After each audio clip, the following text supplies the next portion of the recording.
Bonjour, je vais faire un petit point sur la semaine. Alors on commence mardi dernier. Vous savez que mon site, c'est un site de pronostic et surtout de stratégie. J'ai adoré recevoir ce ticket de Johan. Il a tenté un 1 plus au quartier avec 3x en prenant Redirib. Redirib c'était ma base ce jour-là. Heureusement qu'il a rajouté Popeye. Popeye qui avait dû manger des épinards. Ça ne m'étonnerait pas que ce cheval soit disqualifié pour dopage dans quelques semaines.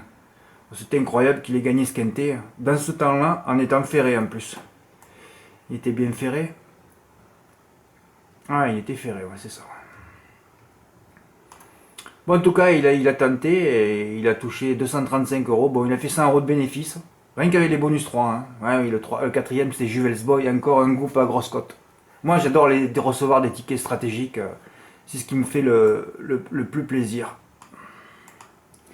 Ensuite, on passe à mercredi. Ah oui, c'était un quintet de plat, donc c'est le loto, hein, ça on laisse au lotoiste. Alors, à Angers, qui est mon hippodrome préféré, j'avais dans la quatrième, au départ j'avais donné les 7 premiers de la première ligne, mais le 4 était non partant avant la course, donc il n'en restait plus que 6. Donc j'avais conseillé de faire les 6 premiers concurrents de la première ligne, de 400 à 407 en couplet GP. Bon, 22,50 en flexi. L'arrivée c'est un 7, donc ah ben oui, c'est les deux numéros, c'est rigolo. Voilà, bon, le jeu était bénéficiaire de peu, mais bon, il était bénéficiaire, surtout qu'en plus, il y avait la boule au couplet, mais le premier, Elliot de Mélodie, le 403, a été disqualifié après enquête. J'avais mis le pronostic du turf, je ne sais pas si vous voyez. Ah, c'était effarant ce jour-là. Regardez où le numéro 1 et 7 étaient situés. Là, en chancerie. Et d'ailleurs, il y avait le multi. Hein. C'est souvent la meilleure zone pour ceux qui achètent le turf. Les outsiders se trouvent toujours là. Ouais. L'arrivée, c'est 1-7-9-6. 1-7-9-6. Le multi 4 était là. C'est fabuleux. Et regardez-moi le pronostic du turf fait par Tanguy Bernier. Une grosse burne, je m'en foutiste, à l'instar de son alter ego David Fricot. Deux gros incompétents du turf. Et quand vous voyez Tanguy Bernier et David Fricot, il faut aller contre eux. Hein. Couplet gagnant dans les chances régulières, les zones étaient bien protégées, même le M4, et ça palpe des milliers d'euros. Ben, c'est fabuleux, non? Alors il va te mettre Empereur de Rome, le numéro 16, sur le 2350 mètres d'Angers, avec Jean-Yves Touillet. On dit tranquille là. Après, il ne faut pas s'étonner qu'ils aient rien. Hein. Dans la quatrième, j'avais donné deux chevaux, alors deux fois disqualifiés, les deux sont disqualifiés, Debelovici et Dojo de la Dille, qui est arrivé des Baléares. Alors j'avais proposé deux champs et après une couverture au M7 avec les 9 chevaux, hein, parce qu'il faut toujours se couvrir aux courses. 27 euros à 25%. Hein. On peut faire des 9 chevaux, 8 chevaux, 9 chevaux, 10 chevaux aussi au M7. Voilà. Et alors là, on le touchait deux fois et demi en valeur, ça faisait 67,5. Donc finalement, le jeu était bénéficiaire aussi. Pas au couplet, mais au M7. Et ensuite, dans la C8, à Angers, qui est mon hippodrome préféré. Moi j'en ai deux ou trois avec Laval. Enfin, ceux qui sont sur le site connaissent mes hippodromes préférés. Hein. Bon, j'ai proposé trois bases. Charme de Stars, 105e de Quintet, Baron des Doux, voilà, et Chiotte de Bélande. Voilà. Si Chiotte de Bélande ne fait pas l'arrivée de ce pic 5 de Toutou à roulette, ce sera vraiment à désespérer. Voilà, il y avait trois bases, 5e, 1er, 4e. Oui, oui, carton plein, les couplets GP dans la quatrième, le M7 dans la septième largement bénéficiaire, et la cerise sur le gâteau, le pic 5 avec un 3+. J'ai illustré la bombe atomique où je me suis fait exploser de la moitié le lendemain. Bref, bon, passons. Alors moi j'ai fait les trois bases à 50%, j'ai pris 115 euros. Je l'ai fait à vrai dire à 60%, donc je l'ai repris à 10%. Et Bruno qui l'a touché à 25%. Voilà, ça fait toujours un peu de cave. Et comme j'avais dit, il n'y a que 32 gagnants en France. Seulement 32,25 gagnants en France sur PMU.fr, soit que personne ne sait jouer. Et fort heureusement, hein, oui, sinon il n'y aurait plus de rapport. Avec Bruno, ça fait chez nous 0,85 gagnants. Déjà bien pour une petite entité comme la mienne ou comme la nôtre. Je n'ai certainement pas tout reçu. Si, ben finalement... ah, voilà, j'adore. Et c'est que des tickets stratégiques. Hein, regardez, tous les gains sont faits avec des stratégies jeudi. Ah, hier, je me suis fait exploser, moi. De moitié, enfin, bon, passe.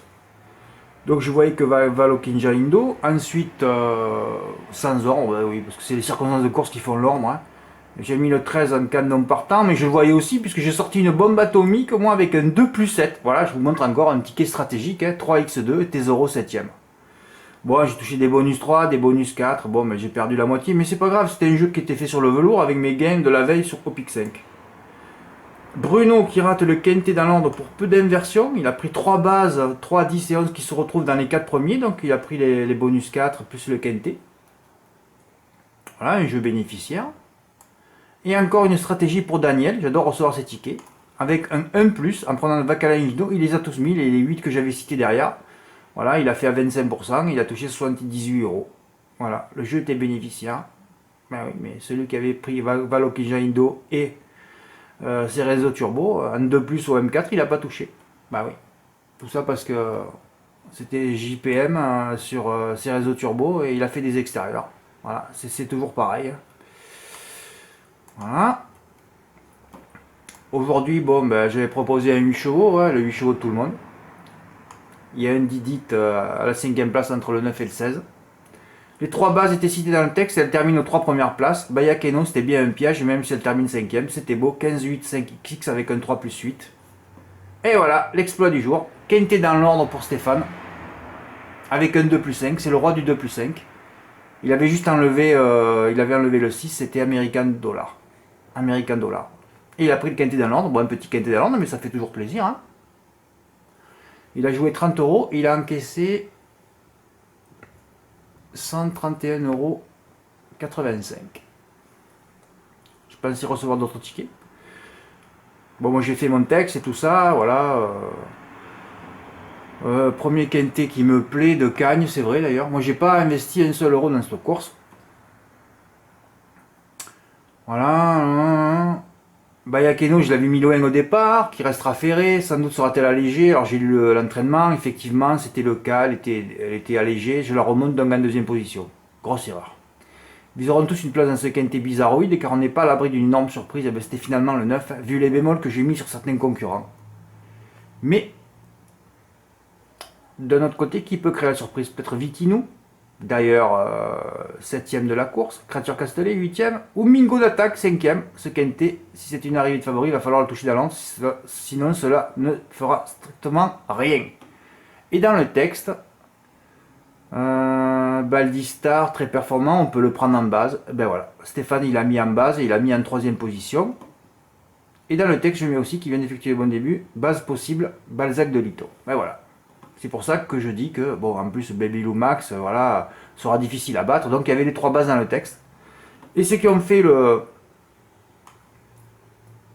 Certainement, il y en a un en France qui l'a fait, hein. 15-8-5. Et oui, on a tous fait 15-5-8. Je voulais inverser parce que la course de référence c'était sur une piste mouillée. Balzac de Litton, c'était mon mythe à Vincennes. Voilà, il fallait le mettre devant. Même ceux qui ont pris mes 4 premiers, qui ont mis un X, ils l'ont touché. Hein. Bah oui, petit bénéfice, hein, vu que tu as tous les bonus 3, donc tu n'étais pas perdant. Hein. Mais celui qui a fait 15-8-5 avec tous mes chevaux cités, j'en avais 11, donc un 3+8, c'est ça. Il se prenait 2 fois le quintet dans l'ordre à 25%. 28 euros le jeu. Voilà, je reviens sur le ticket, sur l'exploit de Stéphane aujourd'hui, qu'il a mis dans l'ordre. Un nez salvateur, hein, puisqu'il y a eu photo, et finalement il y a eu Didit pour la 5ème place. Bah, il faut un peu de réussite aux courses. Hein. Voilà, et il a pris 131 euros et il est content. Voilà. Vous voyez bien tout ce que je vous ai montré en stratégie, là, en quelques jours. Quintet dans l'ordre en stratégie, Pic 5 en stratégie, M4 en stratégie, Carté, bon, il a touché seulement les bonus, c'était Yuan, mais c'était aussi un ticket stratégique, voilà. On reçoit que des tickets stratégiques, ce qu'on vous explique jamais ailleurs, hein. Parce que tous les pronostics sont faits sur la valeur des chevaux. Alors si vous faites des pronostics uniquement sur la valeur des chevaux, vous n'en toucherez jamais un et vous ne toucherez jamais un ordre. Les ordres sont faits uniquement par les stratégies. Bon, des fois, on peut arriver à le mettre dans l'ordre, mais je vous le répète, hein. 5 numéros, dans l'ordre, c'est 120 combinaisons. Hein. Bah. Enfin voilà, c'est un ticket qui m'a fait plaisir. Là, j'ai travaillé 3 quintets d'affilée. Dimanche, lundi et mardi. Mardi, je le travaillerai demain matin. Un superbe quintet à Vincennes. Et j'espère qu'il y aura encore des émotions. Voilà, je voulais vous montrer quelques petits tickets stratégiques. Merci pour votre écoute, à bientôt, au revoir.